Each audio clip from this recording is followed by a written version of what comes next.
어젯밤에 잘 때 한 꿈을 꾸었네. 그 옛날 예루살렘 성의 곁에 섰더니 거다한 아이들이 그 묘한 소리로 주 찬미하는 소리 참 청아하도다. 천군과 천사들이 바다방과 같이 예루살렘 그 거룩한 성아 호산나 노래하자 호산나 부르자.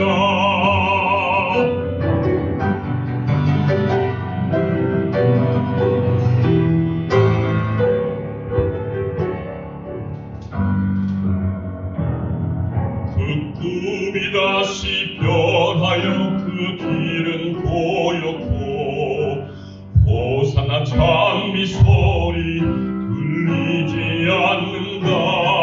햇빛은 아주 어둡고 그 광경 참담해. 이는 십자가에 달리신 그때의 일이라. 이는 십자가에 달리신 그때의 일이라.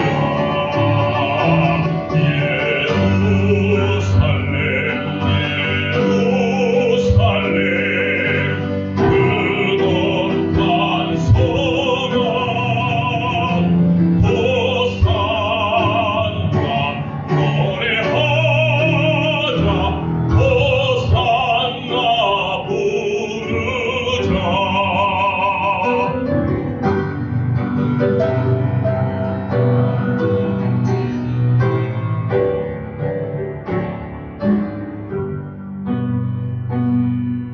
그 꿈이 다시 변하여 이 세상 다가고 그 땅을 내가 보니 그 유리 바다와 그 후에 환한 영광이 다 창에 비치니 그 성에 들어가는 자 참 영광이로다. 답이나 하지 없으니 그 영광뿐이라. 그 영광 예루살렘 성 영원한 곳이라. 이 영광 예루살렘 성 참 빛난 곳일세.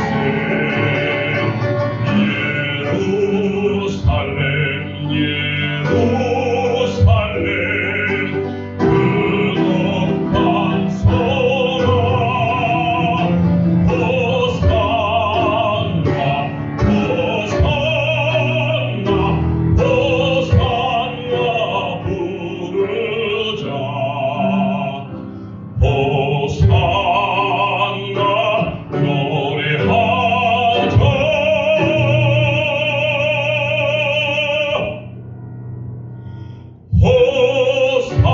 호산나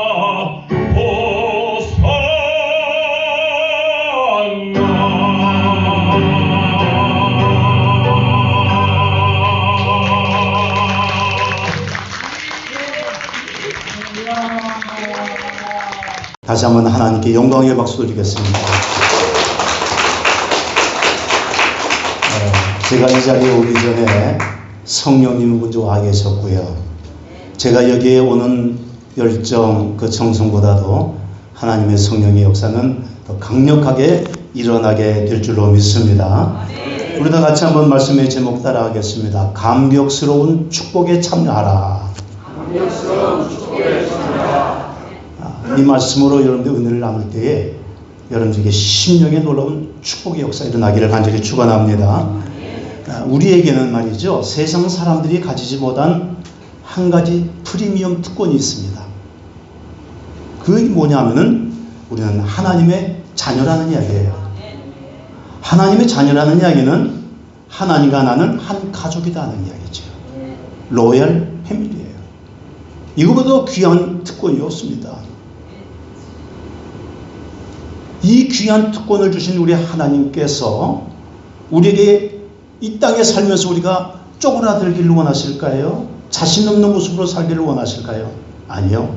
당당하게 살기를 원하시는 줄로 믿습니다.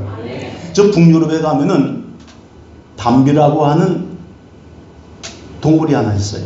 근데 흰 담비예요. 거기는 흰 담비. 여러 가지 색깔이 담비가 있는데 북유럽에 사는 담비는 흰 담비입니다.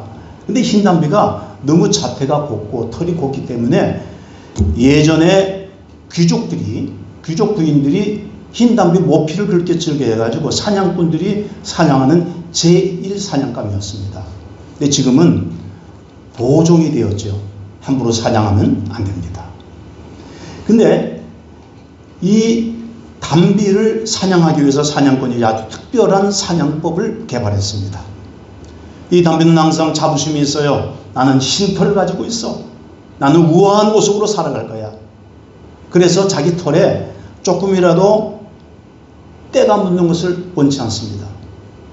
사냥꾼들은 그것을 이용해 가지고 담비가 살고 있는 굴 입구에다가 새까만 숯검정을 치러 놓습니다. 나중에 담비가 돌아와 보니까 그 시커먼 숯검정에 칠해져 있거든. 그러니까 이 깨끗한 털에 저 더러운 것을 묻힐 수 없다. 차라리 죽을지라도 나는 안 들어가리라. 그래서 잡히는 거예요. 재미있기도 하고 너무 감동적이지 않습니까? 이 담비는요, 자기가 어떤 존재라고 하는 그 자부심이 있는 거예요. 왜 이런 말씀을 드렸냐? 우리는요, 하나님의 자녀로서의 자부심을 갖게 되기를 간절히 축원합니다. 더럽고 썩은 냄새 나는 세상의 복이 아닌 하나님의 복, 이 땅의 복이 아닌 하늘의 신령한 복, 땅의 기름진 복이 여러분들의 모든 삶 속에 넘쳐나야 될 줄로 믿습니다. 그래서 우리는 믿음으로 살아가는 백성들인데, 믿음으로 살기만 하면은 하나님께서는 우리에게 그 믿음대로 크게 역사하시는 거예요. 언젠가 제가 기도원에서 설교하고 나오는데 한 모녀가 저한테 찾아왔어요. 엄마가 나이가 좀 드신 분인데 딸은 이제 시집을 가야 되고, 근데 찾아와서 목사님, 어제 목사님 말씀을 하셨는데 그 설교 중에 간증을 하셨잖아요. 어떤 사람이 병이 나왔다. 근데 그 말씀을 하신 중에 제 가슴이 막 뜨거워져요. 아, 저것은 내 것이다. 저 말씀은 내게 주시는 말씀이다. 그래서 아멘 했거든요. 그랬는데 놀랍게도 그날 밤에 깨끗하게 고침을 받았다는 거예요. 그게 무슨 병이냐고 물었어요. 그랬더니 수족냉증이래요. 손발이 차갑고 차가운 것이 지나쳐서 아파서, 그리고 온몸이 차갑고 아파서 밤에 잠을 자지 못했다는 거예요. 몇 년 동안? 3년 이상이나.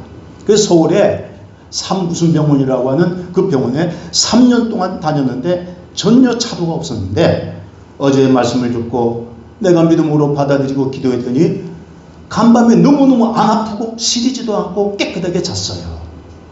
근데 얼마나 그냥 좋아하는지 몰라요. 저도 눈물이 날 지경이에요. 자, 이런 영광을 주신 우리 하나님께 감사와 영광의 박수를 드리겠습니다. 우리 하나님이 이렇게 멋진 하나님이세요. 우리가 하나님을 믿을 때에 여러분, 하나님의 말씀을 들으면서 아멘, 저 말씀은 내 것입니다. 어떤 사람들은 그냥 대충 흘려버릴지라도 저 말씀은 내게 주시는 말씀입니다 하고서 아멘하며 받아들일 때에 하나님께서는 여러분들의 모든 삶에 그 아멘하는 믿음대로 역사하여 주시게 되게 될 줄로 믿습니다. 제가 설교 중에 잘 쓰는 단어가 있어요. 문장이 있어요. 믿으시면 두 손 들고 아멘. 여러분 기억하시죠? 한번 해보실까요? 믿으시면 두 손 들고 크게 아멘. 더 크게 아멘. 네, 이렇게 했어요. 근데 어떤 장로님이요, 목사님 그거 어디서 아이디어를 얻으셨어요? 참 좋아요. 그렇게 하고 나니까 마음도 뜨거워지고 말씀도 확실하게 다가오더라고 그러더라고요. 그래서 내가 내 아이디어가 아니고 성경에 나와 있는 거라고. 그래서 성경을 찾아주죠. 느헤미야 8장 5절부터 6절까지 말씀이에요. 우리 한번 같이 읽어볼까요? 자막이 나오죠. 같이 시작. 에스라가 모든 백성 위에 서서 그들 목전에 책을 펴니 책을 펼 때에 모든 백성이 일어서니라.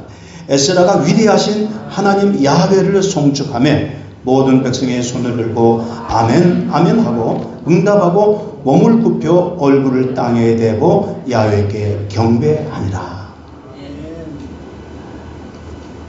이게 성경 말씀에 나와 있는 거예요. 두 손을 들고 아멘 아멘 하더라. 근데요, 그 당시 이스라엘 백성들은 하나님 말씀이 너무 갈급했어요. 갈급한 이유 중에 하나가 우리처럼 이렇게 성경 말씀을 책으로 들고 다닐 수가 없습니다. 그때는 큰 두루마리. 그래서 하나하나 읽으려면은 두루마리를 펴서 읽어야 되는데 그거는 개인이 소장할 수가 없어요.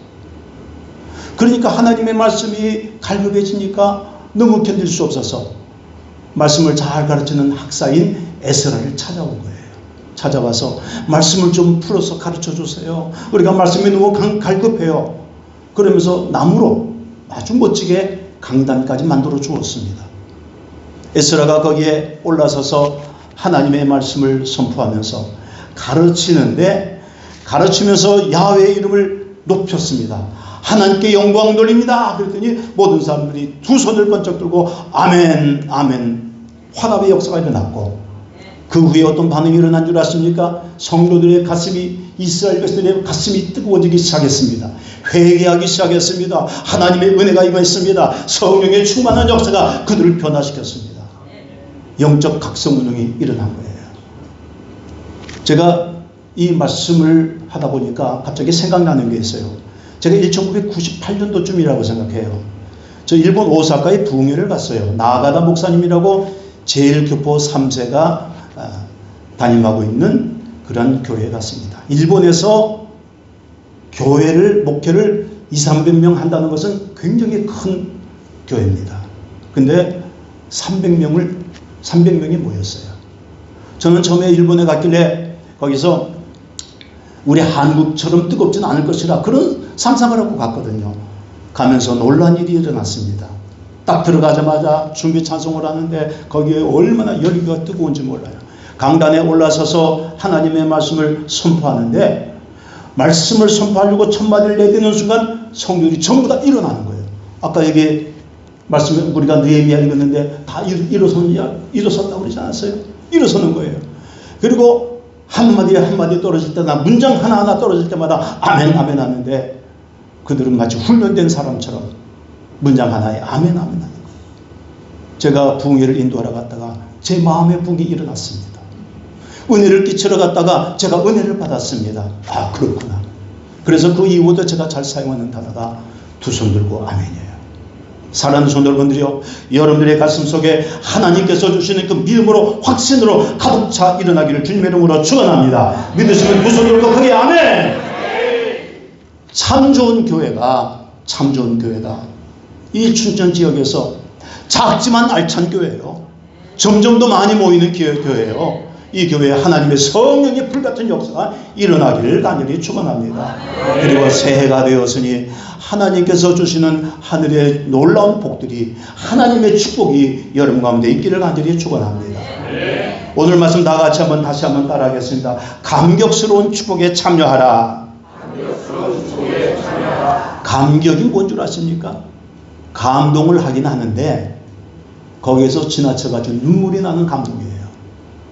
너무너무 감동해서 눈물이 날 정도가 되었을 때 그걸 감격했다고 이야기를 하는데, 오늘 이 본문의 말씀이 감격적인 것은 예수님께서 이 땅에 오셔서 처음으로 행하신 기적이기 때문에 그렇습니다. 처음으로 행하신 기적이에요. 그리고 또 하나의 감격은 뭐냐? 혼인잔치에서 일어난 거잖아요. 한 가정에 새로운 인생을 출발하는 거예요. 거기에 엄청난 시련, 문제가 닥쳤는데 그 문제를 해결해 주셔서 첫 걸음을 감동으로 출발하게 하셨으니 그게 바로 감격스러운 축복인 것입니다. 오늘 이 감격의 역사가 오늘 여러분들이 있어야 될 것이에요. 강원도 강원도 춘천에서 홍천 비발기 파크로 넘어가는 길, 거기에 산으로 둘러싸인 마을이 있습니다. 그 마을에 4개의 골짜기가 있어요. 하나는 4개의 골짜기를 그냥 다 이야기를 할게요. 만납골, 애납골, 만납골, 연애골, 애납골, 갓납골. 무슨 상상 다 되시죠? 이를 줄줄이 그냥 뭐 이야기 안 해도 벌써 다 눈치챘을 거예요. 만나서 연애하다가 애 낳고 간다. 그 마을 안에서 다 이루어지는 거예요. 왜 그런 이름이 붙여질까 제가 개인적으로 생각해 보니까 그건 다른 게 아니에요. 산으로 첩첩 둘러싸여 있으니 외지로 나가기도 힘들어요. 교통수단이 없어요. 그러니까 거기가 한 마을 안에서, 그 마을도 산으로 둘러싸였지만 마을은 아주 평온하고 평야지대예요. 근데 나오기가 힘드니까 그 안에서 다 이루어진다 하는 이야기인 것입니다. 그런데 지금은요, 어떻습니까? 터널이 뚫렸어요. 춘천으로 나오고 강촌으로 나오고 양통으로 나오고 다 사방이 뚫려가지고 엄청나게 행복하고 풍광이 좋은 그런 도시가 되었다는 이야기인 것입니다. 오늘 여러분, 우리가 세상을 살아갈 때에 남들은 알지 못하는 고민, 남들이 느끼지 못하는 아픔, 남들에게 말할 수 없는 상처들이 우리 가운데 있지 않습니까? 그 문제들 가운데, 상처 가운데, 고통 가운데 쌓여있던 우리들, 여러분 주께서 뚫어주신다면 여러분들의 삶에 얼마나 감격이고 얼마나 놀라운 축복이 있는가 여러분 생각하기를 간절히 바랍니다. 여러분들의 인생도 뚫려지기를 바랍니다. 믿음으로 뚫려지기를 바랍니다. 주께서 금년 한 해 새로운 하나님의 축복을 주시기를 간절히 바랍니다. 이렇게 복을 받은 대표적인 성경의 인물이 있어요. 바로 요셉입니다. 요셉은 어렸을 때 여러분들이 잘 아시는 것처럼 형들에게 절받는 꿈을 꾸었습니다. 그 형들의 볕단들이 자기한테 전부 다 절을 하는 거예요. 그리고 해와 달과 별, 그 11개의 별들이 또 자기한테 절을 하는 꿈을 꾸었습니다. 물론 그것은 어린 마음에 어린 아이가 꾸었던 꿈이라고 생각할 수 있지만 아니에요. 그건 하나님이 주신 꿈이었습니다. 어려서부터 그 꿈을 가지고 자기 혼자만 간직하고 있었으면 되었을 것을 그는 입으로 선포하기 시작했습니다. 형들이 좋아할 리가 있나요? 그 이야기를 들 때마다 저놈이 우리 애한테 절을 받는다고 미워하기 시작했고, 마침내는 형들이 이 요셉을 죽이려고 모의를 했습니다. 그러다가 구덩이를 파서 죽이려는 그 순간에 애굽의 상인들이 지나가는 거예요. 그 상인들이 지나가면서 노예를 사는 거지요. 그들에게 노예로 팔았습니다. 요셉은 애굽의 보디발 장군 집으로 노예 살이를 시작했습니다.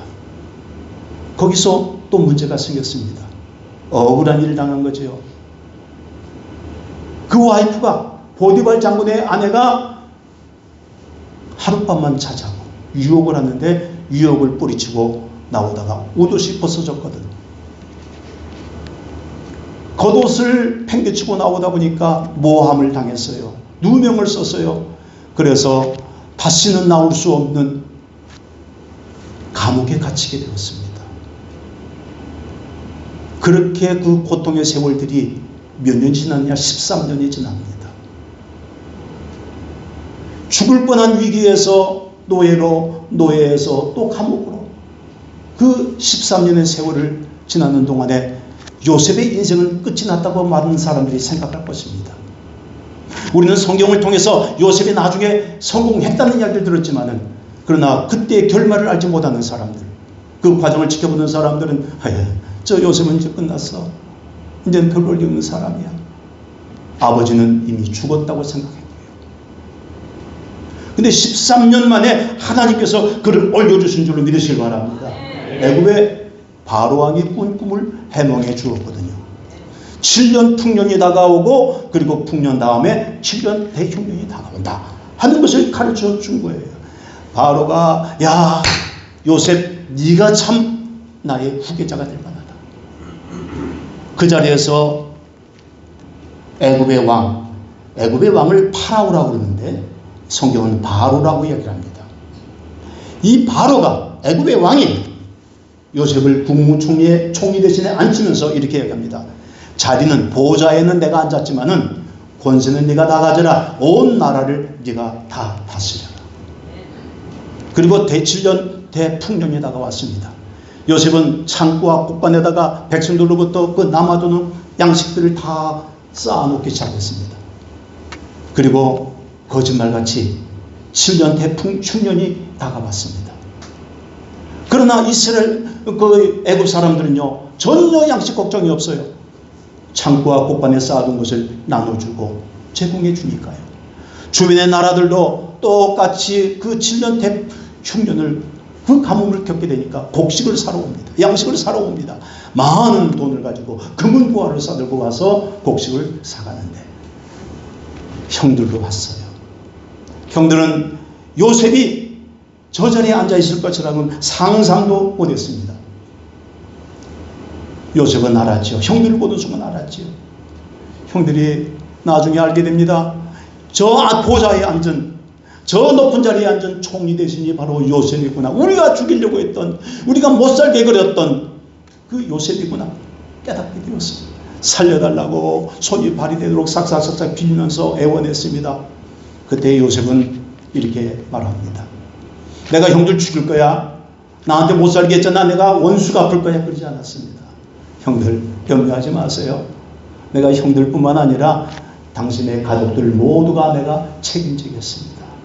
보살펴 주겠습니다. 여러분 얼마나 그냥 대단한 이야기예요. 우리 한번 성경을 읽어보십시다. 창세기 45장 7절부터 8절 시작. 하나님이 큰 구원으로 당신들의 생명을 보존하고 당신들의 후손을 세상에 두시려고 나를 당신들보다 먼저 보내셨나니 그런즉 나를 이르러 보낸 이는 당신들이 아니요 하나님이시라. 하나님이 나를 바로에게 아버지로 삼으시고 그 온 집의 주로 삼으시며 애굽 온 땅의 통치자로 삼으셨나이다. 형들, 내가 이 자리에 온 것은 형들이 나를 종으로 팔았기 때문에 온 거 아니에요. 하나님이 인도하신 거예요. 하나님이 나를 먼저 보내신 거예요. 그 고난의 세월에 고생했던 것을 다 하나도 한마디도 이야기하지 않습니다. 오히려 그것을 하나님의 은혜로 하나님의 섭리하심으로 돌렸습니다. 사랑하는 성도 여러분들이요, 우리가 살다 보면 요셉처럼 억울한 일을 당하고 상처받고 그리고 문제 속에 큰 구덩이에 빠질 때가 있습니다. 그러나 그때도 우리 하나님은 반드시 나의 아버지요, 그 하나님이 우리를 도와주실 줄로 분명히 믿습니다. 문제 속에 헤매지 말자는 거예요. 문제 속에 좌절하지 말자는 이야기입니다. 요셉과 함께 하시는 하나님이 오늘 나와 여러분들의 인생도 뚫어주시고 형통하게 하시고 해결해 주실 줄로 믿습니다. 오늘 이렇게 본문의 말씀에 보면은 갈릴리 지방에 자그마한 마을이 있어요. 가나라고 하는 마을입니다. 이 마을에서 혼인잔치가 열리게 됩니다. 유대인들에게는 이 혼인 풍습이 세 단계를 거치게 됩니다. 우리가 보통 잘 아는 약혼이 첫 번째 단계예요. 약혼.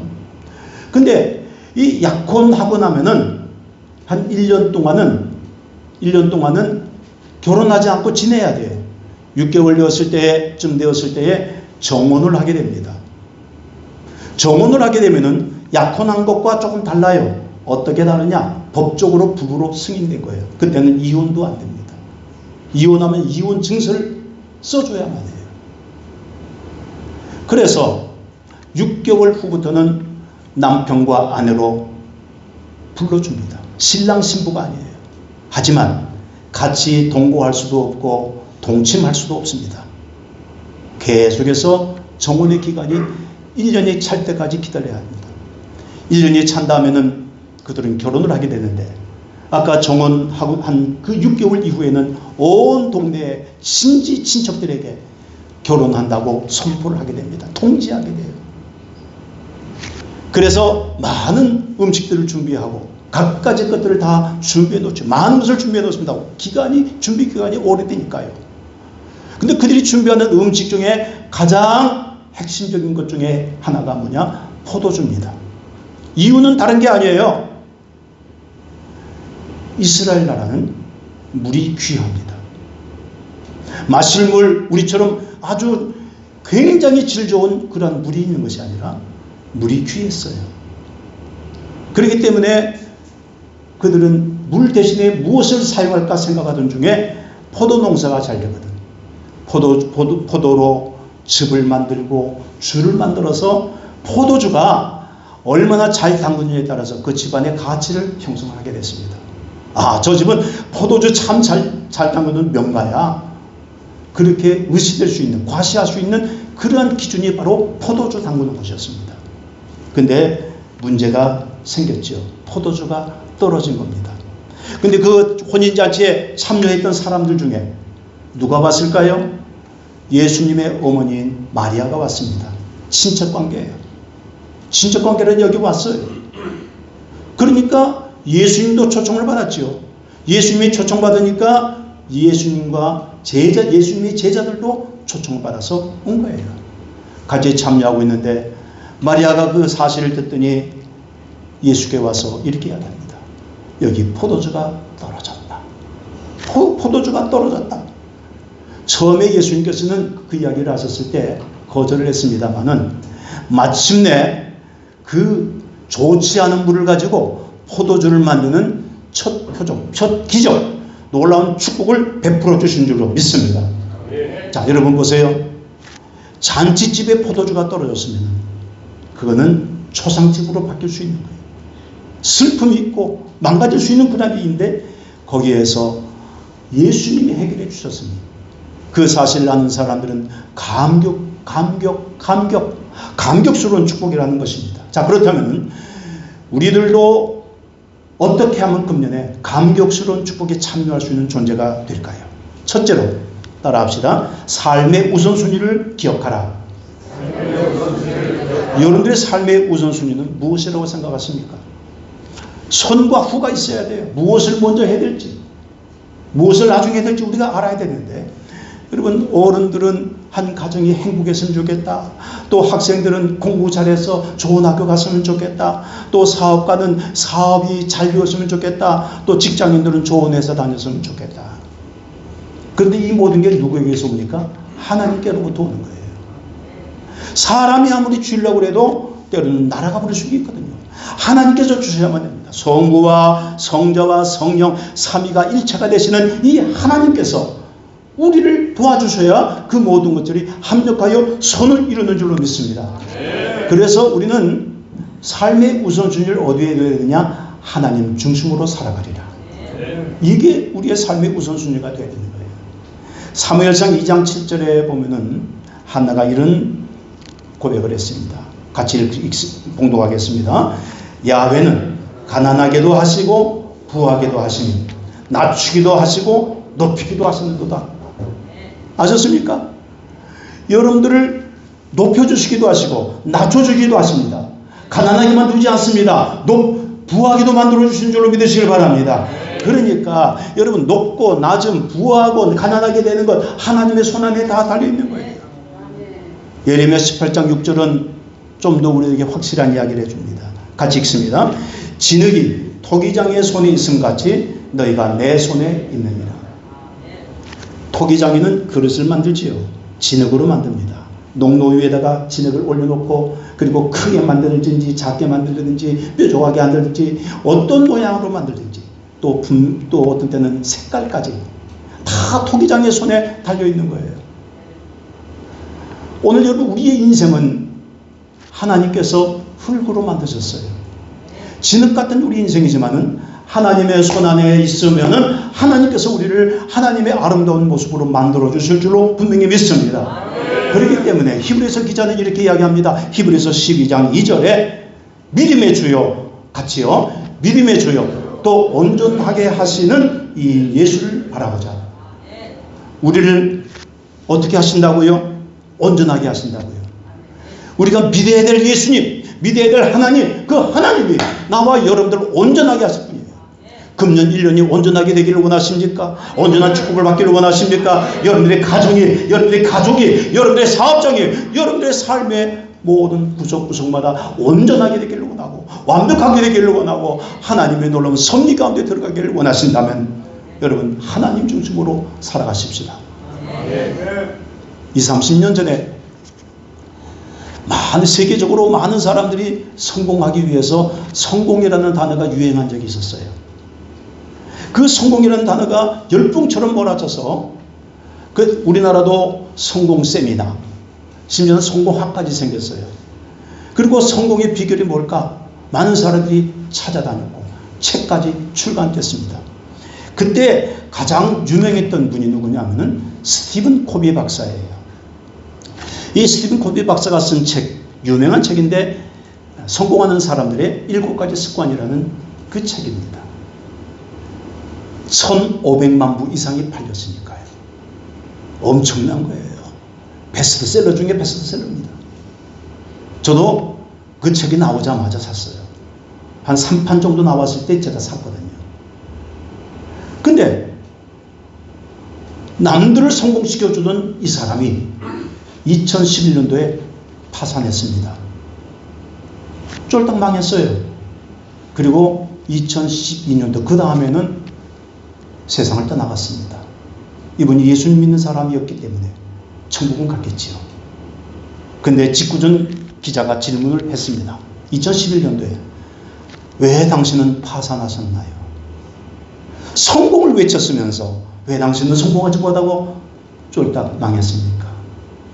그때 스티븐 코비 박사가 씁쓸한 웃음을 지으면서 이렇게 대답을 했습니다. 내가 쓴 대로 살지 않았어. 내가 가르치긴 했지만은, 내가 알고서 글을 적긴 했지만은, 내가 알면서도 지키지 못했기 때문에 그렇다는 거예요. 오늘 여러분 기억하세요. 우리가 하나님의 말씀을 듣고 지키는 것이 중요한 거예요. 하나님의 말씀이 내 삶의 모토가 되는 거예요. 하나님의 말씀이 내 길이 되는 거예요. 주의 말씀이 내 생명이 되는 거예요. 지키지 못하면 망하는 거죠. 그런데 그분이 쓴 7가지 습관 중에 제가 설교할 때마다 자주 쓰는 내용이 하나 있습니다. 그게 뭐냐? 영어로 first things first. 첫 번째 것을, 우선되는 것을 항상 먼저 하라 이거예요. 그래서 번역하기를 소중한 것부터 먼저 하라. 따라합시다. 소중한 것부터 먼저 하라. 우리 소중한 걸 먼저 해야죠. 하찮은 것에 시간을 뺏기고 거기에 매달려서 지난 과거가 어떠니 그러면서 자꾸 과거에 매달려 있으면 안 된다는 이야기예요. 하찮은 것에 매달려 있으면 그 사람은 하찮은 일 속에서 헤어날 수가 없습니다. 소중한 것도 먼저 하기를 간절히 축원합니다. 그래서 우리에게 가장 중요한 소중한 것, 하나님을 찾는 거예요. 하나님 중심으로 살아가는 거예요. 우리의 삶의 우선순위는 하나님 중심으로 사는 겁니다. 그럴 때에 하나님께서 복을 주시는 거예요. 시편 1편부터 3절, 1편 1절부터 3절에 보면 시편 1편은 우리가 너무 잘 알잖아요. 복 있는 사람은 그러니까 너무 좋은 말씀이다 이렇게 생각해요. 그렇죠? 한번 읽겠습니다. 시작. 복 있는 사람은 악인들의 꾀를 따르지 아니하며 죄인들의 길에 서지 아니하며 오만한 자들의 자리에 앉지 아니하고 오직 야훼의 율법을 즐거워하여 그의 율법을 주야로 묵상하는 자다. 그는 시냇가에 심은 나무가 철을 따라 열매를 맺으며 그 잎사귀가 마르지 아니함 같으니 그가 하는 모든 일이 다 형통하리로다. 평화로운 것 같지요? 그런데요, 이 배경에는 아주 전쟁터예요. 죄인들이 있어요. 악인들이 있어요. 오만한 사람이 있다고 그랬죠. 그렇죠? 그러니까 악인들의 꾀를 따르지 말라고 그랬죠. 죄인들에게 서지 말라고 그랬죠. 오만한 자의 자리에 앉지 말라고 그랬죠. 주변에 사방 보니까 이 사람들밖에 없는 거예요. 그래서 이야기합니다. 그래서 말씀합니다. 이 전쟁터 같은 세상에서 악한 자들, 죄를 저지르는 자들, 오만한 자의 그들의 모습을 담지 말라. 그들의 길을 따르지 말라고 그랬습니다. 이 복 있는 사람이라고 하는 히브리어 그 성경의 원어 첫 장은 이렇게 시작합니다. 아슈레 하이시. 아슈레 하이시라는 이야기는 오 행복한 사람이에요. 오늘 여러분이 하나님의 축복을 받아서 행복한 거예요. 세상의 복이 아니라 하나님의 복을 받아서 행복한 줄로 믿으시길 바랍니다. 어떻습니까? 지금 우리를 둘러싸고 있는 많은 환경들을 바라보면 전쟁터 같습니다. 서로 죽이지 않으면 내가 죽는다. 이런 생각으로 사는 것 같아요. 죄인들, 악인들, 오만한 사람들, 갖가지 표현으로 악한 모습들이 이 세상에 점점 더 많아지고 있습니다. 그런데 안타깝게도 문제는 뭐냐? 예수 믿는 사람들조차도 딴 길로 가요. 하나님 힘으로 살지 않아요. 오늘 이게 시편 읽기는 뭐라니까 하나님의 말씀을 주야로 묵상하고 그 말씀을 따라가라고 그랬잖아요. 그런데 하나님의 말씀을 따라가고 하나님 주심으로 사는 것이 아니라 주일날 예배를 드릴 때에도 모든 예배 시간에 또 설교 하나하나를 그냥 허투루 들어요. 한 귀로 듣고 한 귀로 흘려버리고 시간이 빨리 가면 좋겠지. 그리고 졸리기도 하고. 또 어떤 사람 말이죠. 하나님께 나와서 예배 드리는 것보다도 이 문제를 해결하기 위해서는 사람과 교제를 해야 돼. 그래서 세상에 나가서 예배 드리는 시간에 친구들 만나고 사업가들을 만나고 도와줄 사람을 만난다는 이야기입니다. 혹시 오늘 이 자리에 찔리는 분들이 있을지도 모르겠어. 그러니까 웃음소리도 나오죠. 여러분 가운데 있을 거예요. 여러분 이제는 그러면 안 됩니다. 그렇게 살면 안 돼요. No! 그렇게 하면 안 된다는 걸 여러분들이 알아야 돼요. 한 가지 말씀을 드릴까요? 저는 여의도 수봉교회 1965년서부터 나갔어요. 그렇기 때문에 교회의 역사를 합니다. 지금도 서대문 사거리에 보면은 서대문 시절 그때의 그 성전이 그대로 있습니다. 여의도 수봉교회가 서대문에 있을 때를 우리는 서대문 시절이라고 이야기를 하는데 그때의 성전 안에 들어가게 되면요 지린내가 오만 더러운 내가 다 났어요. 왜냐하면요 그 성전 입구에 또 그 뒤쪽으로요 가난한 사람들, 삶에 실패한 사람들, 사업이 망가진 사람들, 돈이 없는 사람들, 먹을 게 없는 사람들, 의지할 것 없는 사람들, 버림받은 사람들, 그런 사람들이 많이 있었거든요. 그들이 가만히 짝 하나 갖다 놓고 거기서 자기도 하고, 그러니까 들어가는 입구에 얼마나 냄새가 나고 지저분했는지 몰라요. 그래도 우리는 지저분하다 냄새난다 그러지 않았습니다. 거기에 들어가서 예배를 드리면 얼마나 뜨거운지 몰라요. 그런데 강단 좌우에 하나님의 말씀 성구가 걸려 있습니다. 제가 기억하기로는 한 세네 가지 정도가 이렇게 돌아가면서 걸린 걸로 아는데 그때 한 가지 가장 중요했던 그 핵심 성구가 하나 있습니다. 시편 50편 15절입니다. 같이 한번 읽을까요? 시작. 환난 날에 나를 부르라. 내가 너를 건지리니 네가 나를 영화롭게 하리로다. 그 가난한 사람들, 실패한 사람들, 그 사람들이 성전에 들어가서 예배드리면서 그 말씀을 쳐다본 거예요. 그 말씀을 읽은 거예요. 주목하기 시작했습니다. 말씀을 들으면서 기도했습니다. 그리고 그 성부 말씀을 붙들었습니다. 환난 날에 나를 부르라. 환난을 당한 나, 세상에 버림을 받은 나 주여 돌보아 주시옵소서. 놀라운 일이 일어난 것은 세월이 지나서 보니까 그분들 중에 여의도 수목회 장로님이 되셨어요. 그분들 중에 큰 축복을 받은 사업가들로 나왔습니다. 여러분, 우리가 하나님의 말씀을 중심으로 사는 것, 하나님 뜻대로 사는 것, 이것이 우리의 삶의 우선순위인 거예요. 우리가 절대 이거 배반하면 안 됩니다. 이거 놓치면 안 됩니다. 한번 상상을 해보세요. 하나님이 네가 나를 영화롭게 한다 이렇게 말씀하셨어요. 하나님을 영화롭게 할 수 있는 나 얼마나 자랑스럽습니까? 야, 너 때문에 내가 영광 얻었어. 너 때문에 내가 그냥 기분이 너무 좋아. 하나님 말씀하시는 거예요. 환난 날에 날 부르라. 내가 너를 건지리니 내가 너를 건져주어서 어떻게 만들어준다고요? 한 차원이 아니라 당대가 엄청난 영화롭게 하는 나로 만들어주신다는 이야기인 줄로 믿습니다. 여러분, 금년 안에 그렇게 되기로 소원하시면 두 손 들고 크게 아멘. 지금까지는 억울한 일 당하고 상처받고 빼앗겼어요. 사기당하고. 여러분, 그러나 기억하세요. 빼앗긴 것보다 하나님이 더 주실 줄로 믿습니다.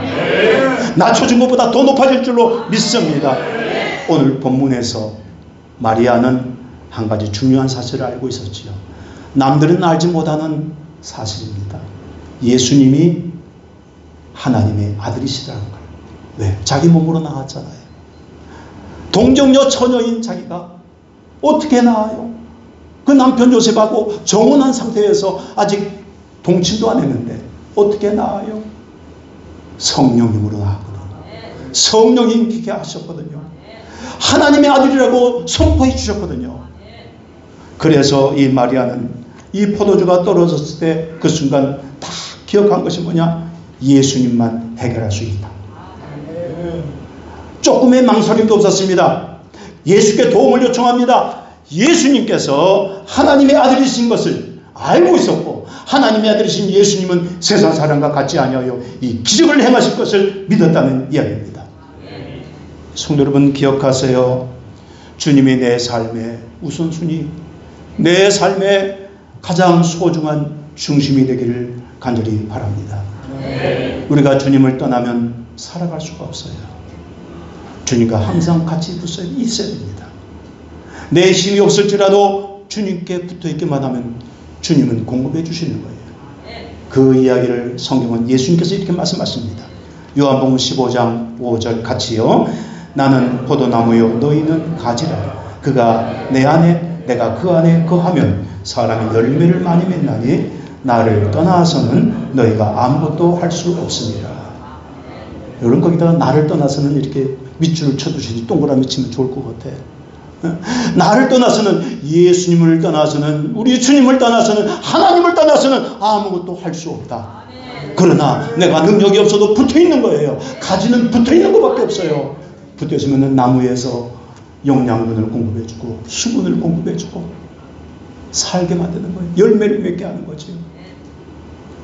나는 능력이 부족하나 주님께 붙어있으면, 예수님께 붙어있으면, 성령님께 붙어있으면 우리가 열매를 맺고 감격적인 주님의 축복을 체험하게 될 것입니다. 오늘 예수님께서는 마리아의 그 믿음을 보시고 하인들에게 단 두 마디 말씀으로 해결해 주셨습니다. 두 마디 말씀이 뭐예요? 항아리에 물을 채우라. 이제는 떠서 연회장에게 갖다 주라. 이 두 마디 말씀밖에 안 하셨습니다.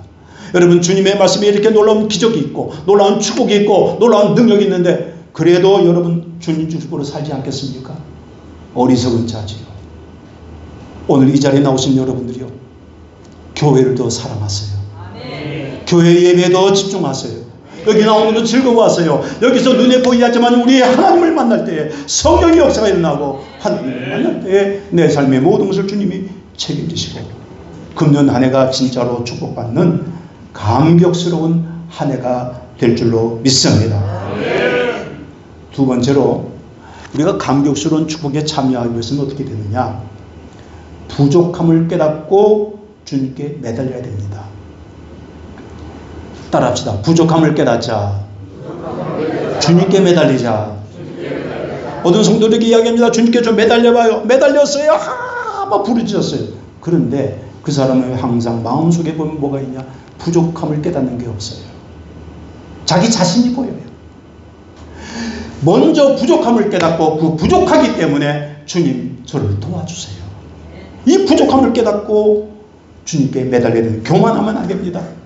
나는 부족하여 할 수 없으나 주님만 의지하오니 주여 역사하여 주시옵소서. 이렇게 겸손하게 주님께 매달리는 자에게 하나님께서 역사하시는 거예요. 제가 어렸을 때 처음 했던 이야기 하나 할게요. 요즘은 화재의 위험 때문에 좀 사라진 전통놀이인데 그래도 가끔은 하는 것 같아요. 쥐불놀이라는 거 여러분들이 아시죠? 대보름날 하는 겁니다. 그런데 제가 어렸을 때 골목대장 노릇을 좀 했거든요. 동네 그 개천에서 이제 친구들과 그 쥐불놀이를 할 때 땅통에다가 못으로 구멍을 송송송 뚫어가지고 거기에 지푸를 집어넣고 그 지푸를 빙빙 돌리는 거, 한밤중에 돌리니까 얼마나 신나요. 멋있잖아요. 그거 돌리는데 돌리다가 말고 저 앞에 뭐가 높은 곳이 보여요. 뭐 높게 쌓아놓은 게 보여요.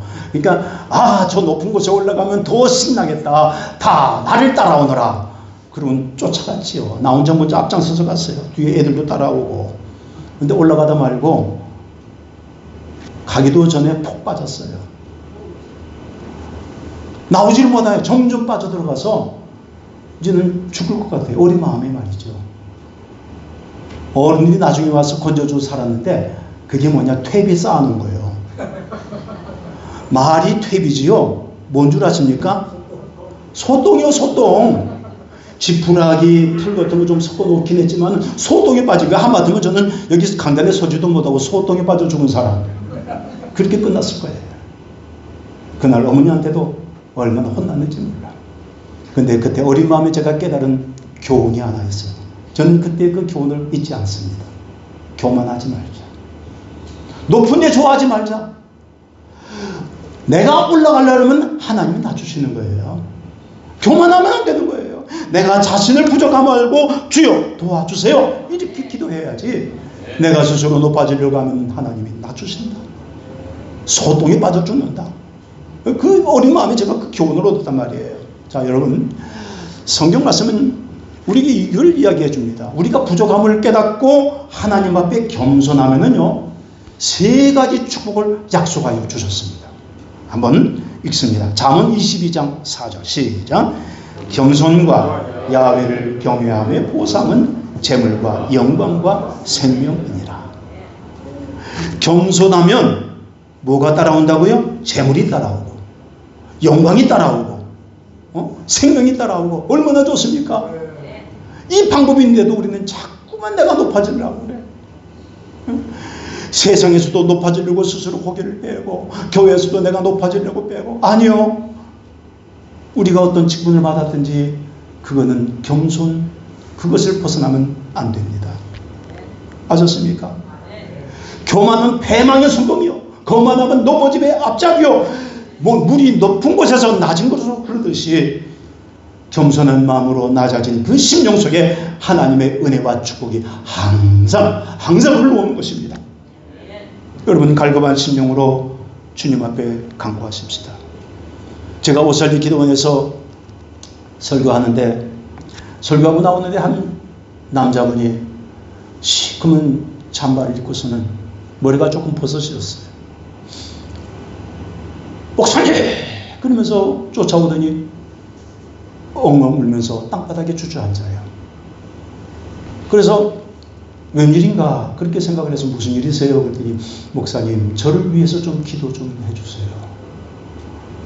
무슨 일인데요? 그랬더니 저는 어느 교회 안수집사입니다. 사업을 하는데 파산했어요. 부도가 났어요. 감당할 길이 없어서 하루 이틀 지나가다 보니까 이제는 더 이상 힘이 없어서 이 막연한 상황을 해결할 방법이 없어서 내가 차라리 죽는 게 낫겠구나. 자살하려고 했습니다. 근데 자살하려고 마음을 먹고 결심을 하는데 그때 내 마음에 뭔가 찔려왔어요. 뭔데요? 그랬더니 그래도 명색이 안수집사인데 하직 인사 예배는 드려야지. 그래서 기도원에 올라왔다는 거예요. 말씀을 듣는데 하나님이 자기 같은 사람도 바꿔주신다는 것을 알게 되었다나.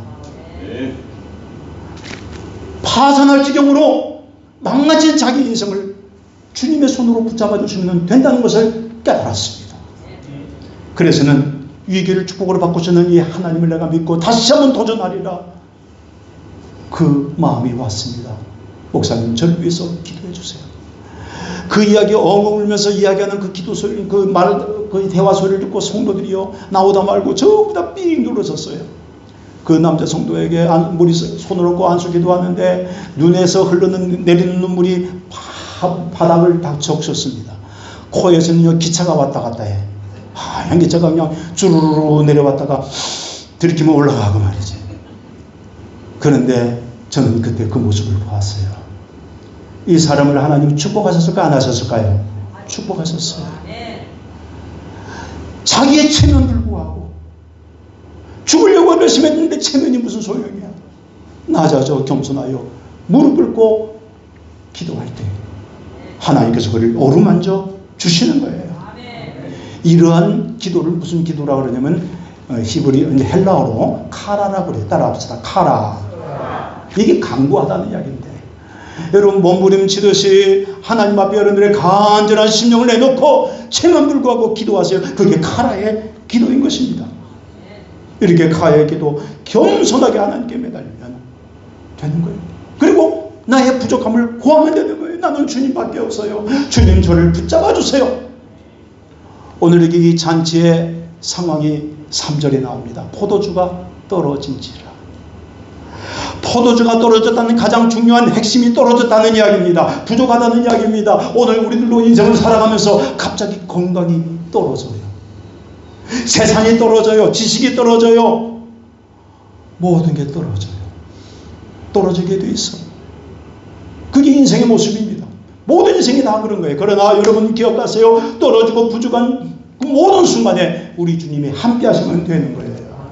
오 주님 채우소서 나의 잔을 높이 듭니다. 하늘 양식 내게 채워주소서 넘치도록 채워주소서. 다같이 한번 오 주님 채우소서 나의 잔을 높이 듭니다. 하늘 양식 내게 채워주소서 넘치도록 채워주소서. 그래서 이스라엘 사람들은요, 유대인들은요 교권이 하나 있어요. 어떤 교권이 있느냐? 포도주가 없으면 즐거움이 없다. 영어로 without wine there is no joy. 포도주가 없으면 기쁨이 없다. 그래서 성경에요, 포도주는 기쁨을 상징하는 단어입니다.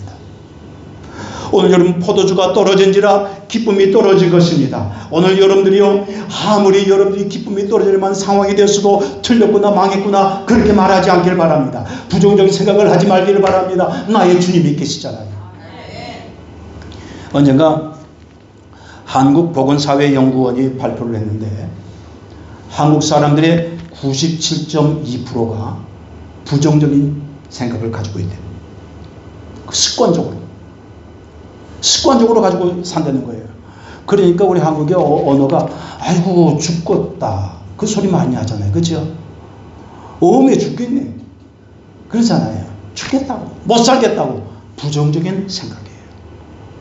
오늘 이 부정적인 생각을 버려야 돼요. 그것 때문에 우울증이 오고 불면증이 오고 자살 충동을 일으키고 사회적인 문제가 발생하는 거예요. 아무리 어렵더라도 이거 부정적인 생각은 버려야 돼요. 좀 재미난 이야기 하나 할게요. 아버지가 시장에서 장사를 하는데 무슨 장사를 하냐면 뻥튀기 장사를 해요. 근데 이 꼬마가 자기 친구들하고 이제 막 놀다가 자기 아빠 자랑을 하기 시작했어요. 하나이는 말하기를 우리 아빠는 의사야, 우리 아빠는 대학교 교수야, 우리 아빠는 군대 장교야, 우리 아빠는 직장에서 과장이야, 뭐 이러면서 이야기를 하는데 이 아이 차례가 됐는데 뭐라고 할 말이 없잖아요. 우리 아빠는 뻥튀기 장수야. 그럴 수가 없어요. 자존심 때문에. 이 아이가 이렇게 말했습니다. 우리 아빠는 사업가야. 그러니까 친구들이 눈이 둥그래가지고 무슨 사업 하시는데? 곡물 팽창업. 자, 이거 웃음이 있고 해악이 있는 거잖아요. 그렇죠? 우리가 인생을 좀 이렇게 살아야 돼요. 맞았어요? 순간에 꽉 메워가지고 아이고 나는 요 모양인데 아니요. 거기에 어깨를 피는 거예요. 아까 요셉이 큰 꿈을 가졌듯이 말이죠. 우리가 꿈을 가지고 나아가면요, 거기에서 하나님께서 축복의 기회, 전화위복의 기회를 주실 줄로 믿습니다. 우리가 자아가 깨어져야 돼요. 내가 왜 매달려도 안 되느냐? 자아가 깨어지지 않았어요. 부족함을 깨닫지 못했어요. 자아가 깨어져야 돼요. 유리창이 떨어지면요, 와장창 소리가 나요. 그 다음에 조금 작은 조각들은 자자자자자자, 그 다음에 맨 작은 것은 좀 자자들어요. 그것을 이렇게 표현합니다. 와장창, 중창, 삼중창. 따라합시다. 와장창, 중창, 삼중창. 이렇게 깨워져야 돼요. 이렇게 바싹 깨워져야 하나님의 사람이 되는 거예요. 우리가 배웠으면 사도 바울처럼 배웠을까? 우리가 알면은 사도 바울처럼 알까? 사도 바울은요, 제가 성경에서, 신약 성경에서 가장 존경하는, 그래서 저는 바울 사상을 연구를 했었어요. 근데 바울은요, 그렇게 최고의 학문을 배우고 많은 지식을 가졌어도 항상 겸손했습니다. 그가 쓴 성경이 신약 성경의 절반이 됩니다.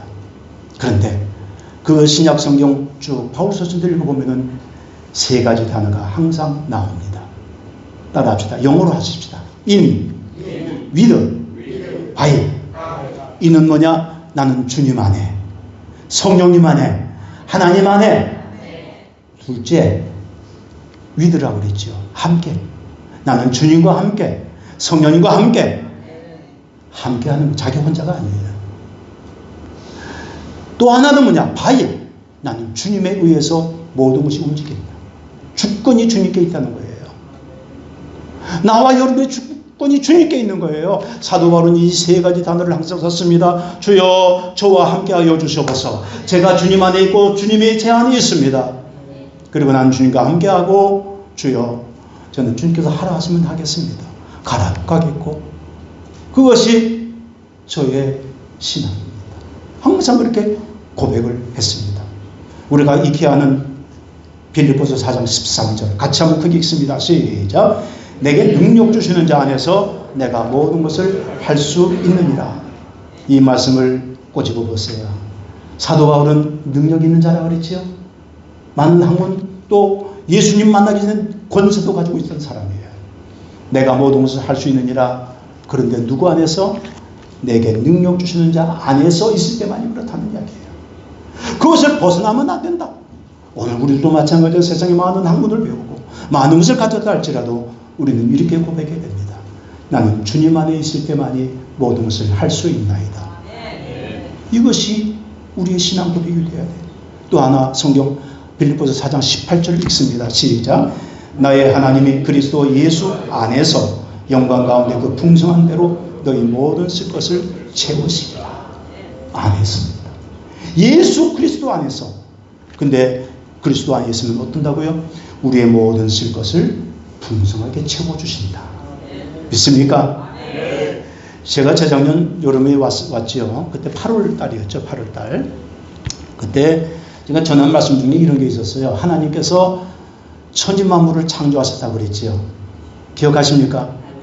창조하셨다, 만드셨다. 근데 세 가지 단어가 있었다고 그랬는데, 그래서 창조하셨다, 만드셨다는 세 가지 단어, 기억하고 계신 분도 계시겠지만 다시 간단하게 이야기합니다. 첫째는 바라예요. 이게 우리가 원래 이야기하는 무에서 유를 창조한 거죠. 빛이 있으라 하시니 빛이 있었고, 빛이 없는 가운데 생겨났잖아요. 그렇죠? 그게 바라예요. 또 하나, 진흙으로 사람을 만드셨어요. 이미 만들어진 어떤 물질을 가지고 어떤 형태를 만드실 때에 그때를 야찰이라고 부릅니다. 근데 마지막 단어 하나가 있어요. 이미 만들어진 것을 수준 높은 차원 높은 것으로 바꾸어 주실 때 그거를 아싸라 부릅니다. 따라 합시다. 아싸. 제가 여러분들에게 이 세 개의 단어 중에 다른 건 잊어버려도 좋다. 뭐 창조하신 것만 기억하면 되잖아요. 원어를 기억하는 거는 아싸면 좋다. 아싸는 안 잊어버려요. 왜? 우리가 좋은 일이 생기면 뭐래? 아싸 이게 생겼다. 아싸 잘됐다. 아싸 이렇게 이야기하잖아요. 그것과 어떻게 일맥상통하는지. 아싸 하나님이 나를 차원 높게 만들어 주신다. 여러분들의 인생을 높여주시는 거예요. 여러분들의 인생을 바꿔주시는 거예요. 여러분들을 높여주시는 거예요. 그래서 이 성경 말씀을 우리 한번 찾아 읽을까요? 그러니까 그 하나님께서 하신 그 이야기 중에 아까 진흙으로 만드셨다 했는데 하나님의 형상으로 만드셨다. 이게 바로 아싸입니다. 하나님의 형상. 우리는 하나님의 형상대로 지음받은 아주 위대한 존재예요. 자, 이사야 43장 18절 19절 읽어봅니다. 시작. 너희는 이전 일을 기억하지 말며 옛날 일을 생각하지 말라. 보라 내가 새 일을 행하리니 이제 나타낼 것이라. 너희가 그것을 알지 못하겠느냐? 반드시 내가 광야의 길을 사막에 강을 내리니. 자, 하나님께서 뭐라고 하셨습니까? 반드시 광야에 무엇을? 길을. 사막에 무엇을? 강을. 자, 반드시라고 했습니다. 하나님께서 반드시라고 하신 것은 지켜지는 거예요. 여러분들에게 광야 같습니까? 길이 보일 겁니다. 사막 같습니까? 물이 흘러서 풍요로운 땅이 될 줄로 믿습니다. 아셨습니까? 그런데 그 모든 것이요 어떤 것으로 한마디로 표현하는 새 일입니다. 너희들은 옛날 일을 생각하지 마라. 과거의 옛적 일도 기억하지 말라. 이전 일, 과거의 모든 것들을 잊어버리세요. 잊어버리고 하나님께서 행하시는 새 일을 기억하시기를 바랍니다. 근데 그 새 일을 행하신다는 단어가 바로 아싸예요. 맞았어요? 그러니까 아싸 하나님이 새 일을 행하신다. 아싸 광야에 길을 내고 아싸 사막에 강을 내신다. 오늘 우리는 그 은혜 가운데 들어가야 돼요. 우리가 그렇게 되기를 우리가 간절히 소원해야 돼요. 그러니까 아싸에 하나님이 계신데 왜 아이고 내 팔자야 그래요. 이제부터 아이고 내 팔자는 내 입술에서 단어를 지워버리길 바랍니다. 아셨습니까? 하나님이 나를 더 좋은 거로 채워주신다. 하나님이 새 일을 행하신다. 믿으시면 두 손 들고 크게 아멘. 포도주가 떨어진 이 혼인집에는 뭐가 필요했습니까? 사람의 방법으로는 해결할 수 없어요. 상식적으로는 해결할 방법이 없어요. 기적이 필요한 거죠. 기적 외에는 방법이 없어요. 여러분, 기적이라는 게 뭐냐? 상식적으로 생각될 수 없는 것이 기적이요. 아이고 어떻게 그런 기적이 일어나? 그런 일이 안 일어나지. 그건 세상 사람들이 하는 이야기예요. 하나님께서 우리에게 주시는 미라클, 그 기적은 말이죠, 상식을 초월합니다. 현상을 초월합니다. 현실을 초월합니다. 사람들이 알고 있는 지식을 초월합니다. 그 놀라운 기적은 우리 하나님이 주시는 거예요. 그때 예수님께서 마리아의 이야기를 들으셨습니다. 이 집에 포도주가 떨어졌다. 그 이야기를 듣고 예수님께서 좀 박절하게 이야기하시는 것 같아요.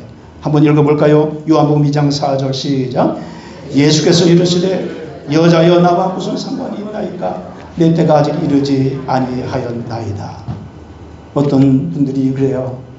여자여, 아니 엄마한테 어떻게 여자여라고 말하냐, 그렇게 이야기를 했는데 아니요. 그 당시에는 황후나 왕비나 아니면은 귀족들에게 쓰는 최상의 존칭이요. 아우구스투스 황제가, 로마의 아우구스투스 황제가 이집트의 클레오파트라 여왕을 만났을 때 구나이 그랬어요. 귀나이라고 발음이 정확한 거죠. 귀나이 그랬어요. 여러분, 최상의 언어입니다. 그거 가지고 시험 들지 마세요. 아셨죠? 최상의 존칭이다. 우리 한국말로는 여자애라고 번역이 됐지만은, 아셨어요? 그래서 그 캐톨릭에서 쓰는 것은 뭐 여자애라고 안 했어요. 그들은 성모를 높이니까 어머니요 그렇게 표현했어요. 여자요, 최상의 표현이에요. 여러분, 여자여 나와 무슨 상관이 있나이까? 내 때가 아직 이르지 아니하였나? 이 이야기는요, 우리가 일반적으로 들으면은 섭섭해요, 서운해요, 시험 들어요. 뭐 이래? 내가 처음부터 가는 건데. 그럴 수 있잖아요. 그러나 시험 들기는커녕 마리아는 거기 있는 하인들에게 이렇게 명령합니다. 예수님께서 무슨 말씀을 하시든지 그대로 하라. 이게 뭡니까? 믿음이 있은 거예요. 예수님께서 하신 그 말씀을 떠나서 나는 주님밖에 없어요. 이 간절한 고백입니다. 아셨습니까? 어떤 사소한 일에 시험 들지 마세요. 저희 교회 권사님 한 분이 늘 그런 얘기를 하셨어요. 저한테 제가 어떤 일에 시험을 당하는 것 같아서 걱정이 돼서 전화를 했더니, 목사님 저한테 전화하신 거 알아요. 뭐 때문에 그랬는데 시험 들까 봐 그랬지요.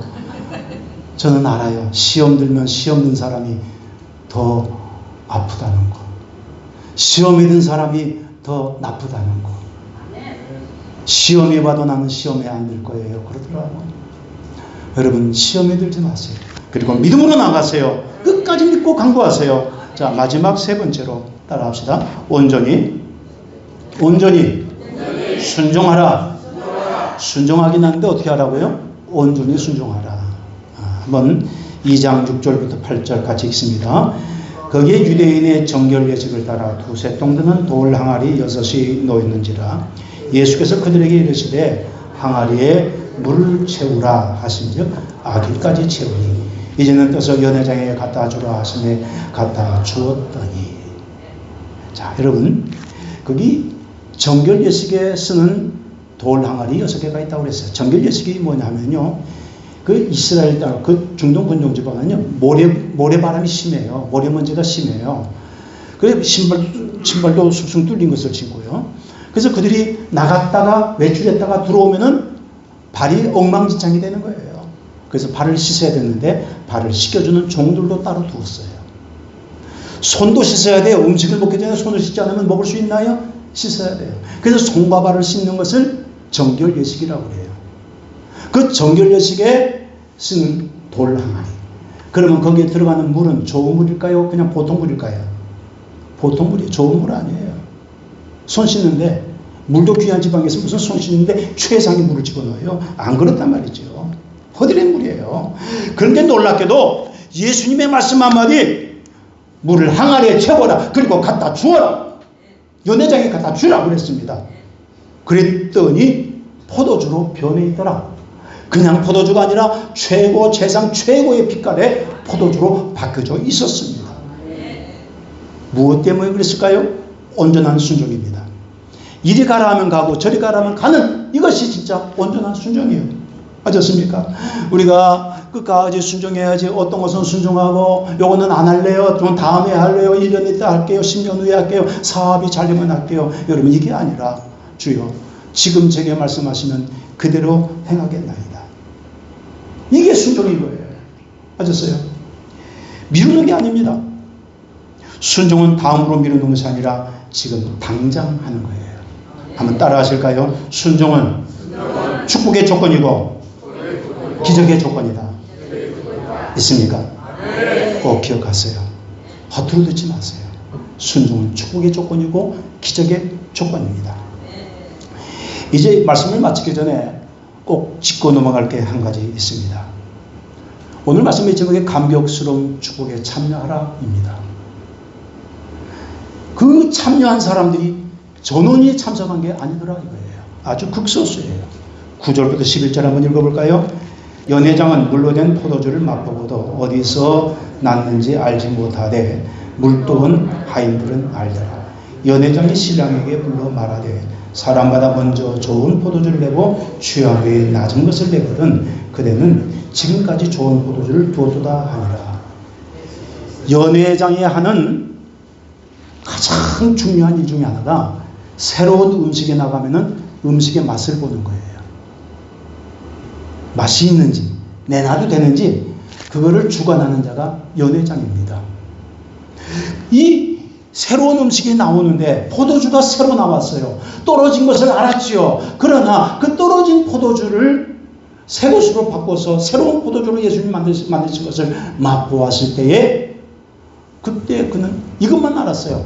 야, 기가 막히네. 다른 집들은 말이야 처음에는 아주 최고 최상의 품질을 내놓고 나중에는 낮은 포도주를 내는데 이 집은 정반대로 아주 귀하고 비싼 포도주, 좋은 품질의 포도주를 내놓았다. 감탄했어요. 그러나 여러분 보세요. 이 연회장은 예수님이 하신 일인 것을 체험하지 못했습니다. 예수님이 만드신 걸 몰랐어요. 거기에 모여있던 많은 사람들 그냥 맛만 보고 야 좋다, 취하니까 좋다, 맛이 좋다, 이 잔치집 훌륭하네, 돌아갔어요. 그러나 그날의 사건을 정확히 아는 사람들이 몇 사람 있었죠. 첫째는 마리아가 알았습니다. 둘째는 제자들이 알았습니다. 그리고 한 가지 중요한 메시지, 하인들이 알았다는 이야기입니다.